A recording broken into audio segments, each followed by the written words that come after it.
అమ్మోరు సోమవారం నుండి శనివారం వరకు రాత్రి 7:30 మీ ఈటీవీలో.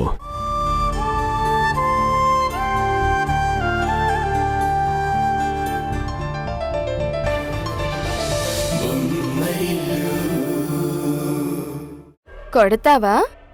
కొట్టు కిరణ్, నాకు అది కూడా ఆనందమే. నువ్వు ఏం చేసినా నాకు ఆనందమే, ఎందుకంటే నువ్వంటే నాకు ప్రాణం. నాతో పెళ్లి గురించి ఆలోచించి ఒక్క మాట చెప్పు, నీకోసం ఎదురు చూస్తూ ఉంటాను. బాయ్ కిరణ్.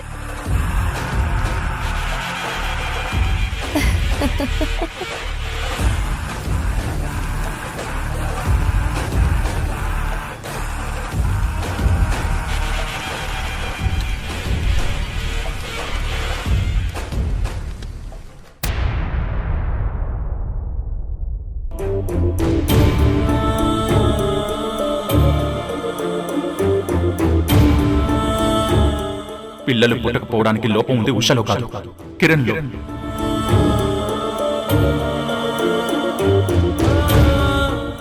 లోపం కిరణ్లో ఉంటే నింత నీ మీద వేసుకున్నావు. పిల్లలు పుట్టే అవకాశం లేని కిరణ్కి నువ్వు తల్లిగా మారావు.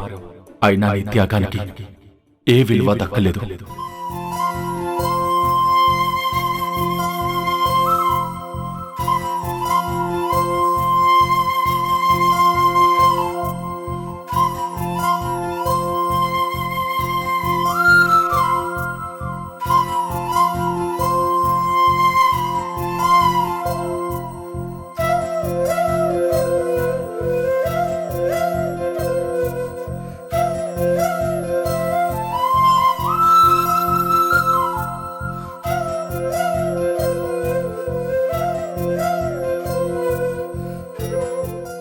ఏం జరిగింది అత్తయ్య?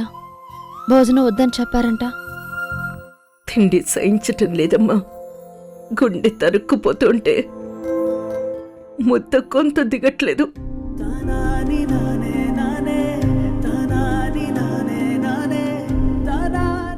బాధపడకండి అత్తయ్య, మీరు బాధపడితే మేము చూడలేము.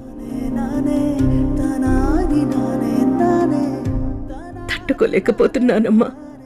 తలుచుకుంటేనే గుండె తరుక్కుపోతుంది.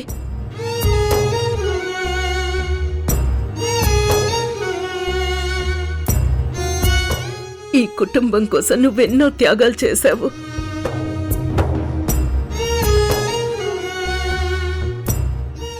అవసరం వచ్చిన ప్రతిసారి నువ్వు ఈ కుటుంబానికి అండగా నిలబడ్డావు.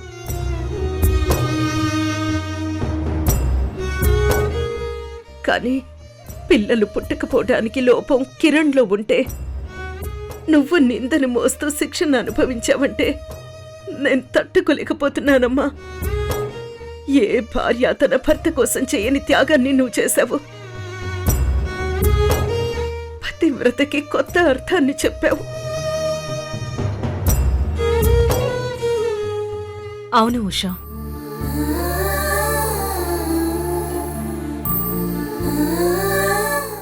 చిన్నప్పుడు ఎన్నో గొప్ప గొప్ప స్త్రీమూర్తుల కథలు చదివాను, ఇంకెన్నో కథలు విన్నాను.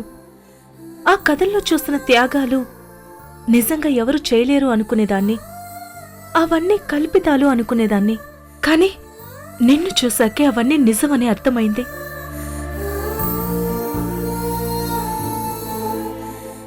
త్యాగానికి నిలువెత్తు రూపంగా నిలిచావు. నేను నీ తోడికోడలైనందుకు గర్వపడుతున్నాను ఉషా.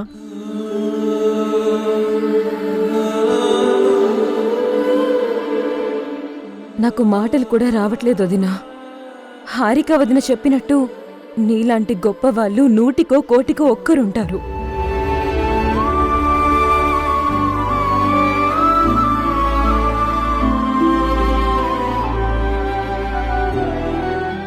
నువ్వు కోడలిగా మా ఇంట్లో అడుగుపెట్టినా మా అందరికీ అమ్మలా మారావు. ఎప్పటికీ నువ్వు ఇలానే ఉండాలి, మాతోనే ఉండాలి.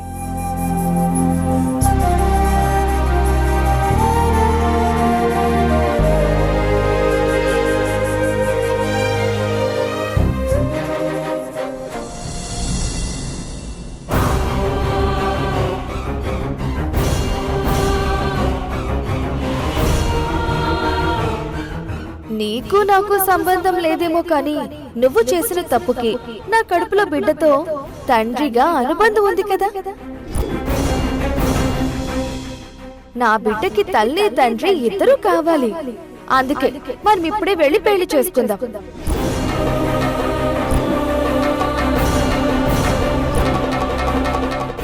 కొడతావా? కొట్టు కిరణ్, నాకు అది కూడా ఆనందమే.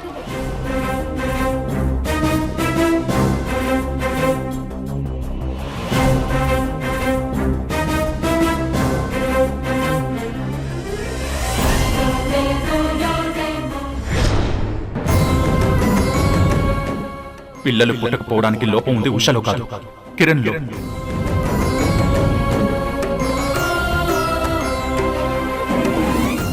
పిల్లలు పుట్టే అవకాశం లేని కిరణ్కి నువ్వు తల్లిగా మారావు. అయినా ఈ త్యాగానికి ఏ విలువ దక్కలేదు.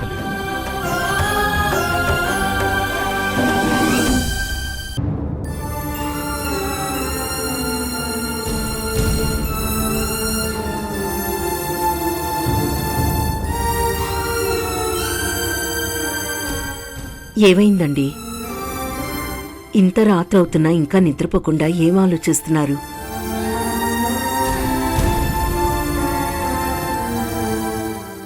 ఏమైందండి?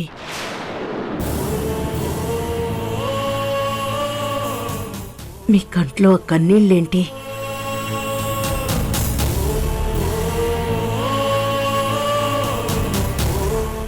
చెప్పండి. ఏం చెప్పమంటావు కిరణ్మయ్యి? మనసు పగిలి గుండెలో బాధ రగులుతుంటే ఆ బాధని బయటకు చెప్పడానికి మాటలు దొరకట్లేదు. దొరికిన మాటలు మౌనం దాటట్లేదు.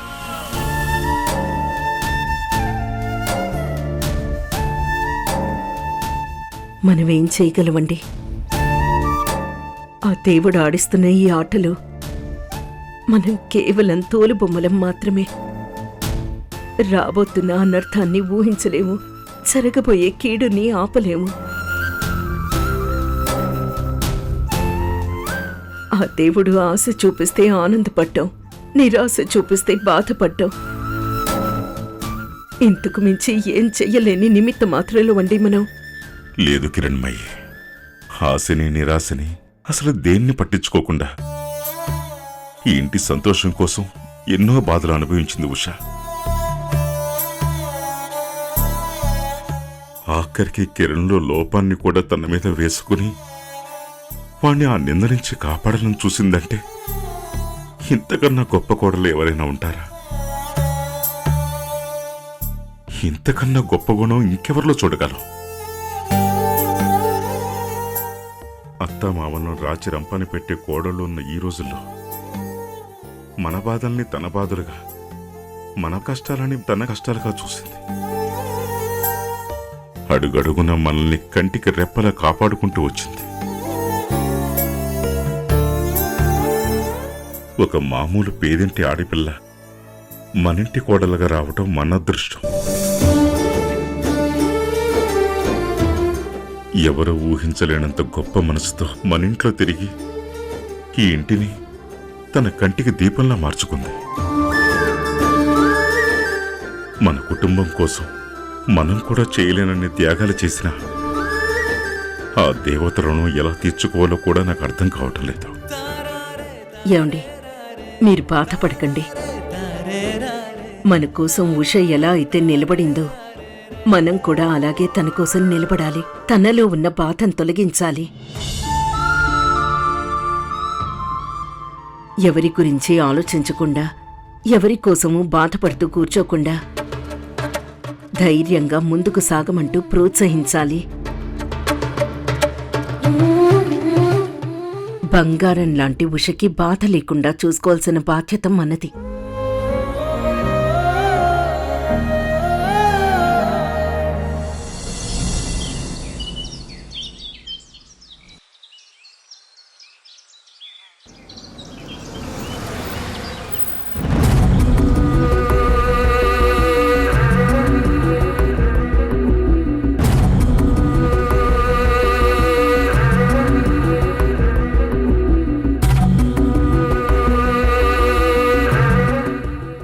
తట్టుకోలేని ఈ నిజాన్ని వాడికి చెప్పే ధైర్యం నాకు లేదు తరుణ్.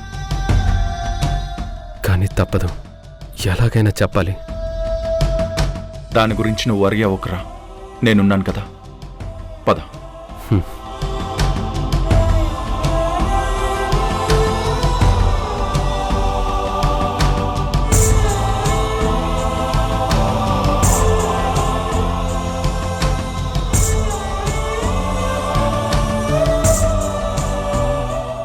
కిరణ్,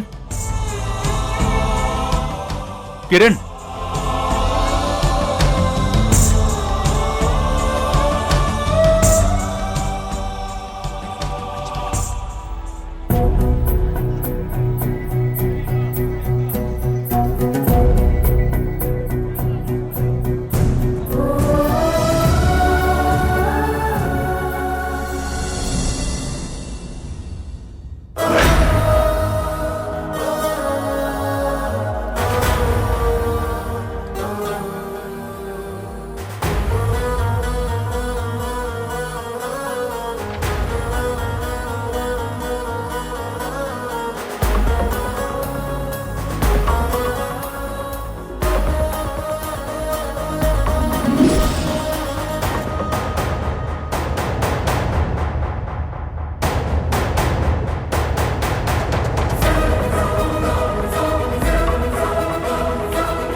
ఇద్దరూ అలా ఉన్నారేంటి?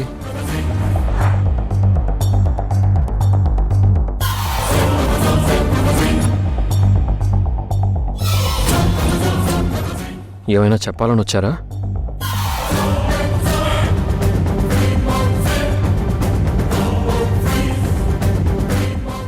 ఉషని అంతగా ప్రేమించిన నువ్వు నిషా విషయంలో తప్పు చేసినా కానీ తాళి అనే టాపిక్ తీసుకొచ్చుండకపోతే ఉషా అంతగా హర్ట్ అయి ఉండేది కాదేమో కిరణ్. తను తల్లి కాలేని పరిస్థితి వచ్చింది కాబట్టే నేను చేసిన ఒక తప్పుని తన కోసం ఒప్పుగా మార్చే ప్రయత్నం చేశాను. అయితే నువ్వు ఆ రోజు ఫెర్టిలిటీ టెస్ట్లకు సంబంధించిన మెడికల్ రిపోర్ట్స్ చూడలేదా? నేను చూడలేదు. ఉషా చెప్పిన తర్వాత నేను మళ్ళీ చెక్ చేయలేదు.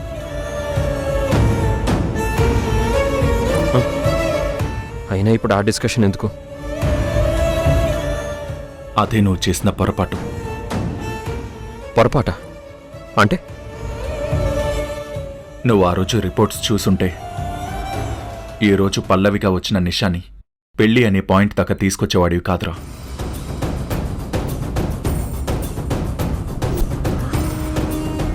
నువ్వేం చెప్తున్నావో నాకు అర్థం కావట్లేదురా.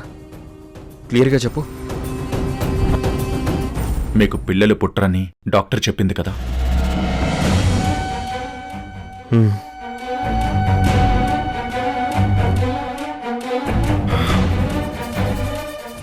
అయితే మీకు పిల్లలు పుట్టడానికి లోపం తనలో ఉందని ఉషా నీకు చెప్పింది అబద్ధం. వాట్?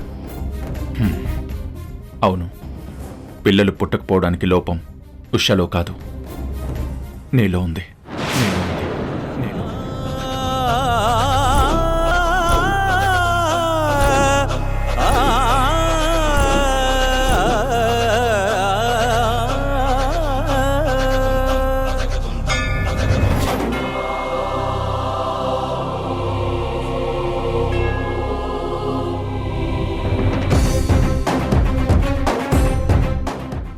అవును కిరణ్, నీలో లోపాన్ని తన మీద వేసుకుని నిన్ను ఎవరూ తప్పు పట్టకుండా చూసుకుంది ఉషా.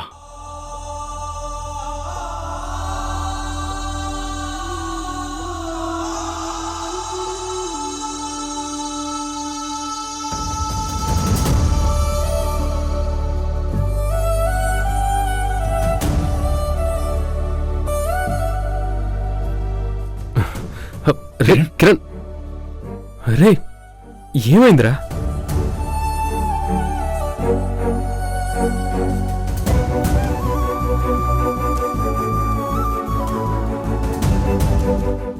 అంతేకాదురా, నీకు పిల్లలు పుట్టరని ఎవరు ఎన్నిసార్లు తనను అవమానించినా కన్నీటితో బాధని భరించిందే కాని నిజం చెప్పి నిన్ను అవమానపరచాలనుకోలేదురా. పల్లవి ఇప్పుడు గర్భవతి. తనకి పుట్టే బిడ్డని నీ చేతుల్లో పెట్టి ఆ బిడ్డకి నిన్ను అమ్మగా మార్చి తను దూరంగా వెళ్ళిపోతానని మాట కూడా ఇచ్చింది. రే, కావాలంటే ఈ రిపోర్ట్స్ చెక్ చేయి.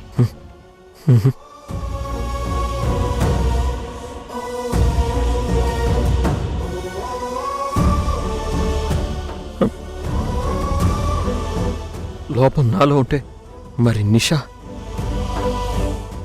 ఎలా?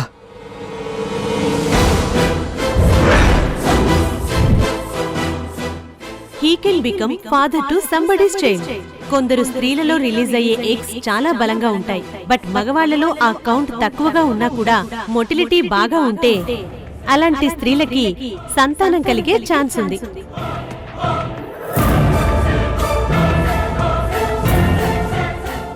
తన విషయంలో నువ్వు బాధ్యత మర్చిపోయినా నీ విషయంలో తను ప్రేమని ఏనాడు మర్చిపోలేదు.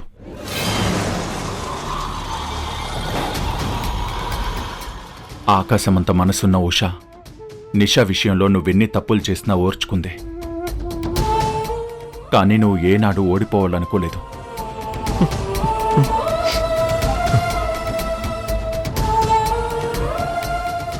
నీ పరువు కోసం అందరి చేత తను మాటలు పడిందే కాని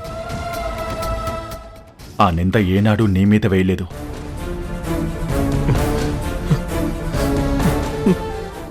భార్యగా నీ కోసం ఎంతో చేసిన ఉషకి ఈరోజు నువ్విచ్చింది వనవాసం.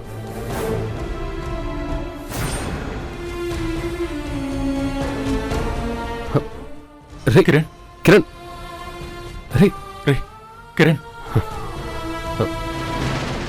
అన్నయ్య, మీరు నాకొక హెల్ప్ చేస్తారా?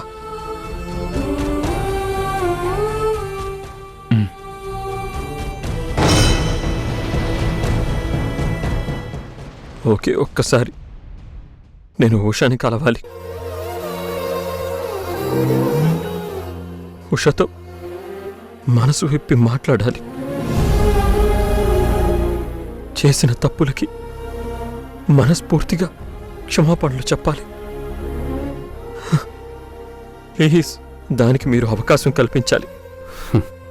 పదరా, ఇప్పుడు ఇంటికి వెళ్దాం. పద పద.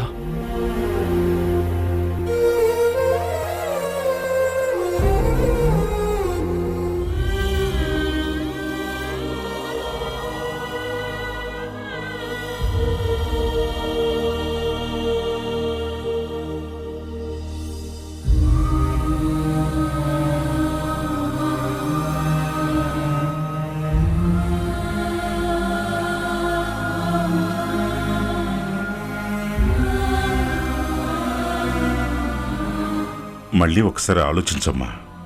అనిల్ గారు తనంతట తానే వచ్చి సినిమాలో పాటలు రాసే అవకాశం ఉందని చెప్తున్నప్పుడు ఒప్పుకుంటే మంచిదనిపిస్తుంది.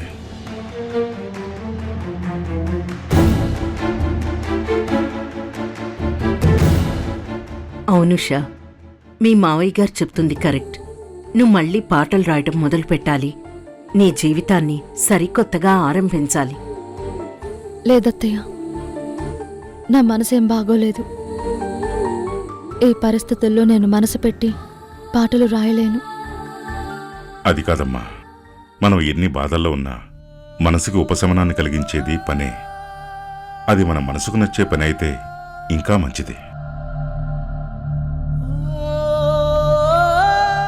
అవును ఉష గారు, మీ అత్తయ్య గారు మావయ్య గారు చెప్పినట్టు ఒక్కసారి ఆలోచించండి.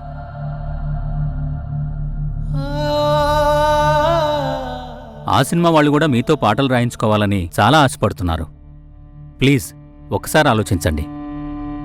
సరే అనిల్ గారు, నాకు ఆలోచించుకోవడానికి కొంచెం టైం ఇవ్వండి.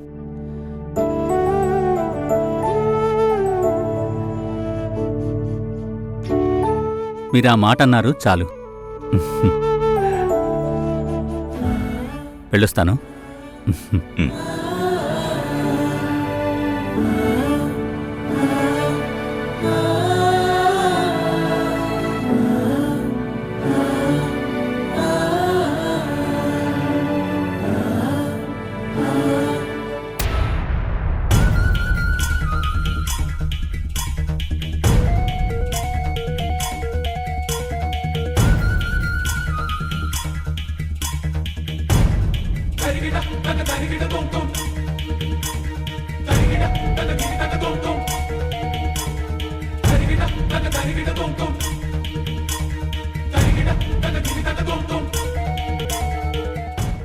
ఏవేంద్ర అలా ఉన్నారు? నాన్న, మీ కోపం కలిగిస్తుందని తెలిసినా ఓ పని చేయాల్సి వచ్చింది.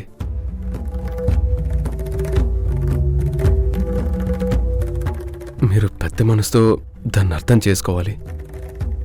అసలేం జరిగింది? మీకు నచ్చదని తెలిసినా ఉషా జీవితం బాగుపడడం కోసం మేము ఒక పని చేశాం. ఏం చేశారు? చెప్పండ్రా.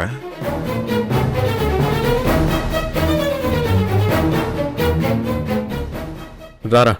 నా గుండెని గుడిగా చేసి నీ కోసం తిరిగొచ్చానే, కన్నీటిని నీ కౌగిలితో కలకాలం తుడిపేరాదే.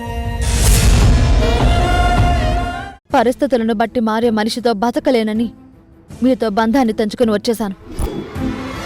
ఇప్పుడు కూడా మీరిక్కడికొచ్చి నన్ను ఇబ్బంది పెడితే నేను ఇంటి నుంచి శాశ్వతంగా వెళ్లాల్సి వస్తుంది.